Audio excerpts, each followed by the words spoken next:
Nomad sculpt just got a new update, and it has to do with the tube tool. We are going to select our tube tool and lay out a path with the path function and click the green dot to get it to show. We're going to drag this slider up to up the radius.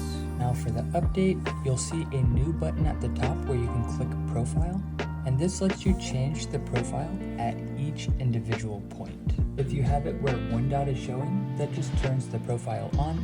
If you have two dots showing, it lets you change the profile at the first dot and at the last dot. And if you have three dots showing, it lets you change the profile at every point. This might not seem like a big deal, but let me show you one example of why it is. Let's click our profile, and at the top we can see each dot and its profile.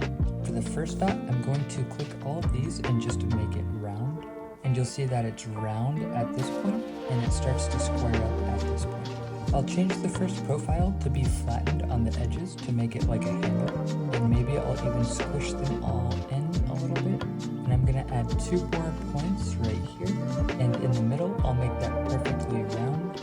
I'm going to sharpen that up and turn it into a blade edge. I'll change the radius so that I can puff out the middle point here and sharpen off the end here.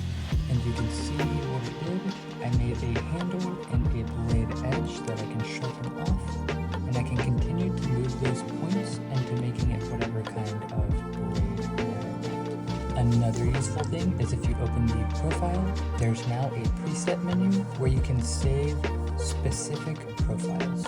I'll show you one more use case of this update. Let's delete this sword, add a new tube tool app, and using multi-profile, we're going to turn this into an ear. Let's open profile and look at our presets. At the base of the ear, I want this closed in shape right here.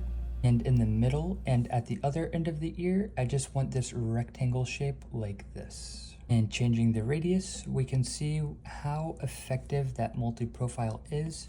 I have the base of my ear right here, and then it just sharpens into a rectangle down here.